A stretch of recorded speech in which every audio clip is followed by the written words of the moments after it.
지금 건설 현장에서 평생 한 번도 본 적 없는 그림이 벌어지고 있습니다. 대표부터 현장 소장까지 80명이 한꺼번에 사표를 쓰고 나간 건설사, 그리고 전국 103곳에 현장이 멈춰버린 대기업, 그리고 불과 사고 8일 만에 70명 압수수색 인력이 본사와 하청을 동시에 털어버린 사건. 이게 전부 불과 10일 만에 벌어진 사건들입니다. 이건 정말 그냥 우연일까요? 아니면 누군가 아주 굵은 선으로 판을 갈아엎으려는 시작일까요?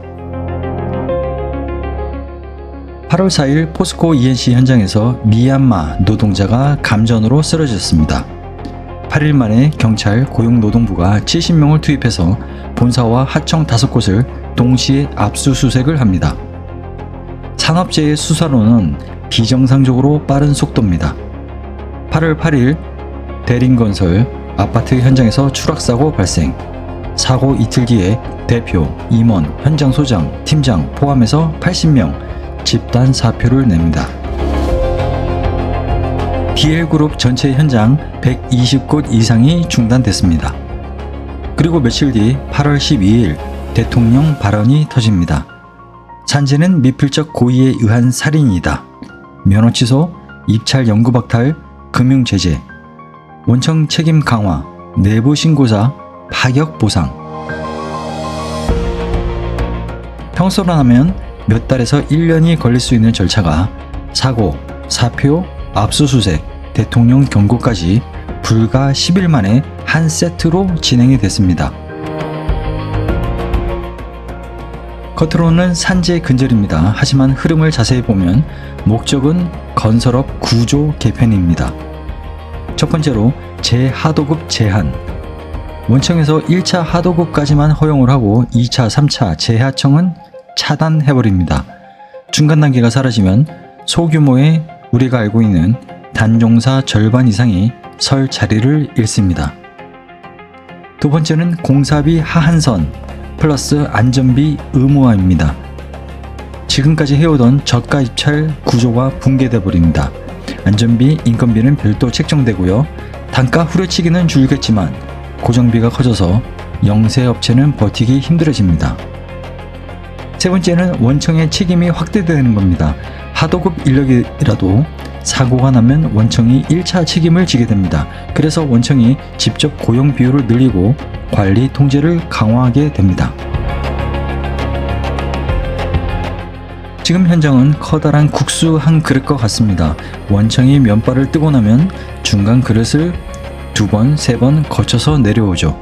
그 과정에서 면발은 반토막, 안전비는 바닥을 긁어서 조금 한 숟가락 나올 정도가 됩니다. 이제 정부는 그 중간 그릇을 빼버리겠다는 겁니다. 면발은 길어지고 안전비는 온전히 내려오겠죠. 하지만 그 대신 원청이 직접 젓가락질을 줍니다. 누구를 먹일지, 몇 가닥을 줄지, 언제 그릇을 치울지 원청이 다 정합니다. 우리 같은 작업자 입장에서는 변화는 이렇게 오게 될 겁니다. 첫 번째는 우리가 직원화가 됩니다. 원청이나 대형 단종사 소속이 되는 거죠. 월급, 1급 이런 것들이 고정 형태로 바뀌게 될 겁니다. 지금처럼 칸뛰기, 그러니까 물량 떼먹기 방식이 자유롭게 수입 조절이 할 수 있었잖아요. 이게 어려워질 겁니다.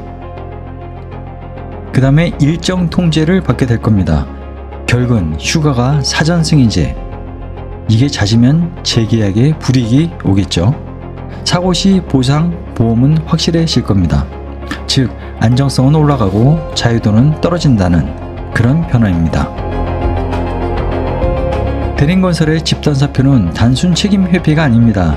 우린 정부의 기조를 읽고 있다라는 시그널이고요.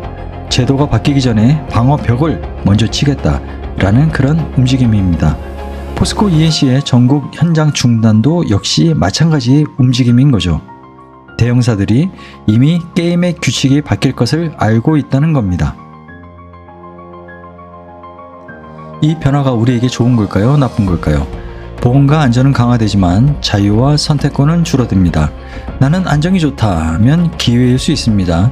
하지만 나는 자유가 좋다 하면 이번 판은 불리해집니다. 그리고 한 가지 확실한 건 있습니다. 판은 이미 돌아가기 시작했고 그 중심에는 제하도급을 없애겠다 라는 아주 굵은 선이 있다는 겁니다. 이 굵은 선이 결국 우리 삶을 어디로 데려갈까요?